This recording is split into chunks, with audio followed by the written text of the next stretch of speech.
নমস্কার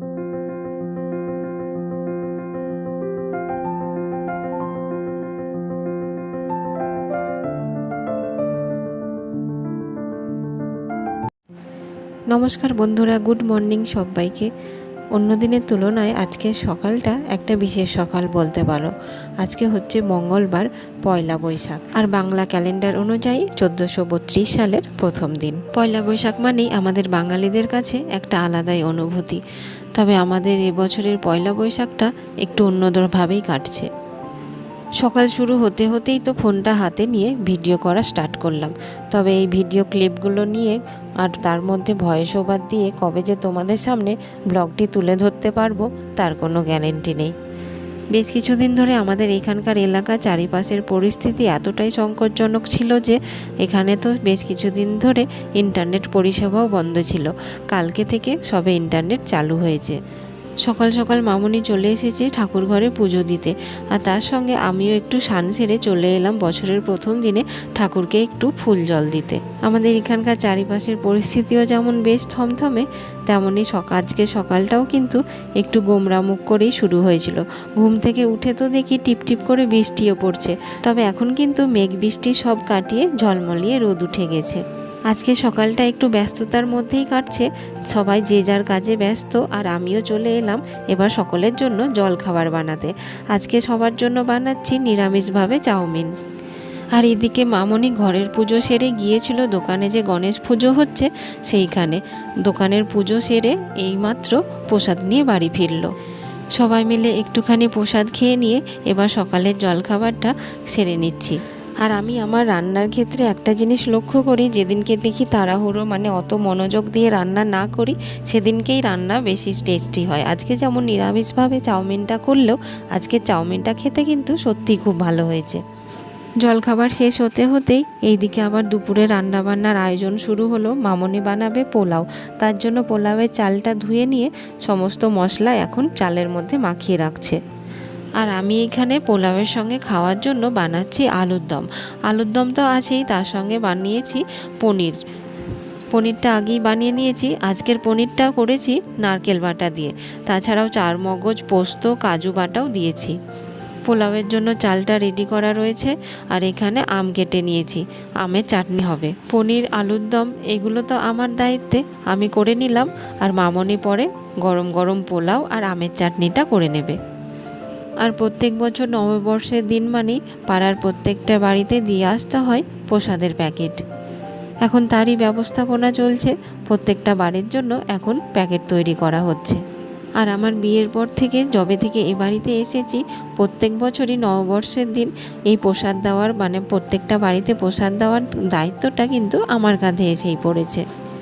আর নববর্ষ মানেই বাড়িতে আসে প্রচুর প্রচুর পরিমাণে মতিচুর লাড্ডু, তার সঙ্গে বিভিন্ন রকম মিষ্টি তো আসেই।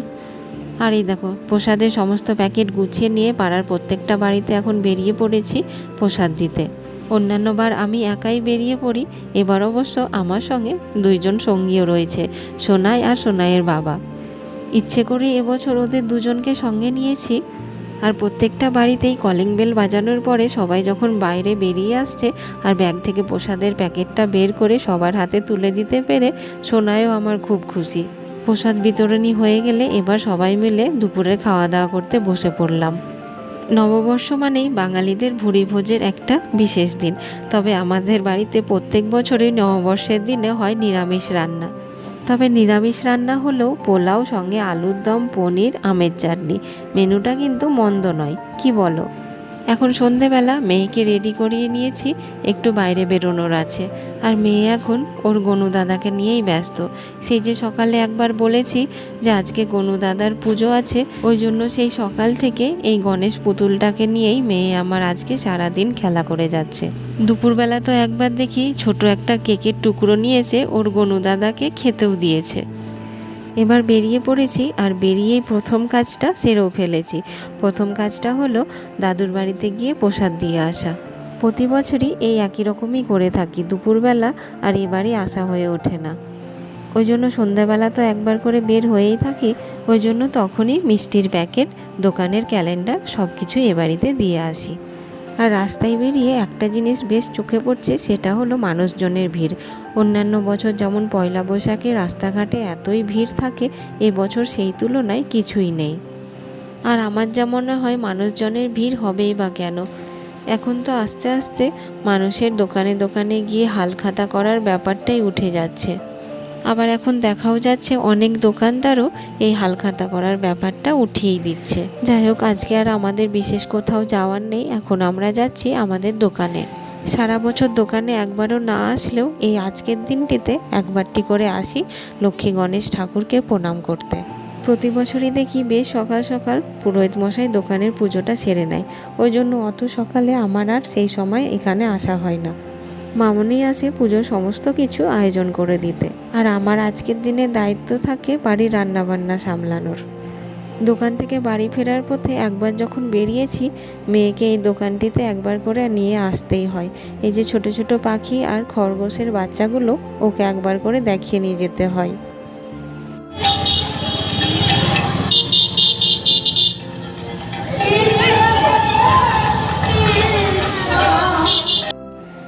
এই রাস্তা দিয়েই বাড়ি ফিরছিলাম। প্রত্যেক বছরই এইখানে পয়লা বৈশাখ থেকে শ্রীকৃষ্ণের হরিনাম কীর্তন হয়ে থাকে, ওই জন্য এবছরও আজকে থেকে শুরু হলো।